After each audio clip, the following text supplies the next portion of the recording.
രാഹുൽ ഗാന്ധിക്കും പ്രിയങ്ക ഗാന്ധിക്കും രാഷ്ട്രീയം അറിയില്ല. ഗാന്ധി കുടുംബം കോൺഗ്രസിന് ബാധ്യത. കോൺഗ്രസ് നേതാവായിരുന്ന അഹമ്മദ് പട്ടേലിന്റെ മകൻ ഫൈസൽ പട്ടേൽ ഗാന്ധി കുടുംബത്തിനെതിരെ രൂക്ഷ വിമർശനവുമായി രംഗത്തെത്തി. ഗാന്ധി കുടുംബം കോൺഗ്രസിന് ഒരു ബാധ്യതയാണെന്ന് അദ്ദേഹം തുറന്നടിച്ചു.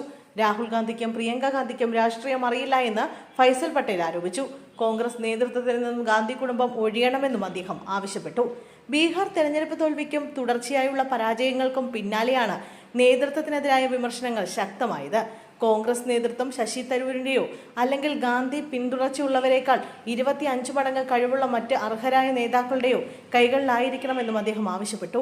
പ്രതിപക്ഷത്തിന്റെ ലക്ഷ്യങ്ങൾക്കും ജനാധിപത്യത്തിനും വേണ്ടി ഗാന്ധി കുടുംബം മാറി നിൽക്കണമെന്നും അദ്ദേഹം കൂട്ടിച്ചേർത്തു. സോണിയാഗാന്ധിയുടെ വിശ്വസ്തനും പാർട്ടിയുടെ ക്രൈസിസ് മാനേജർ എന്ന് അറിയപ്പെട്ടിരുന്ന അഹമ്മദ് പട്ടേലിന്റെ മകനാണ് ഫൈസൽ. ഈ പശ്ചാത്തലം അദ്ദേഹത്തിന്റെ വാക്കുകൾക്ക് രാഷ്ട്രീയത്തിൽ കൂടുതൽ പ്രാധാന്യം നൽകുന്നു. ബീഹാറിൽ വെറും 6 സീറ്റുകൾ മാത്രം നേടി കോൺഗ്രസ് ചരിത്രത്തിലെ ഏറ്റവും മോശം പ്രകടനങ്ങളിലൊന്ന് നേരിട്ടതിന് പിന്നാലെയാണ് ഈ വിമർശനം. നേരത്തെ അഹമ്മദ് പട്ടേലിന്റെ മകൾ മുംതാസ് പട്ടേലും കോൺഗ്രസ് നേതൃത്വത്തെ വിമർശിച്ചിരുന്നു.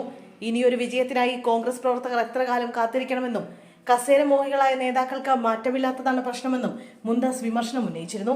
ഗാന്ധി കുടുംബം കോൺഗ്രസിന്റെ പ്രധാന നേതൃസ്ഥാനത്ത് നിന്നും മാറി നിൽക്കണമെന്ന ആവശ്യം പാർട്ടിയിൽ മുറുകുന്നതിനിടെയാണ് അടുത്ത സുപ്രധാന കുടുംബത്തിൽ നിന്ന് തന്നെ ഇത്തരമൊരു തുറന്ന വിമർശനം വന്നിരിക്കുന്നത്.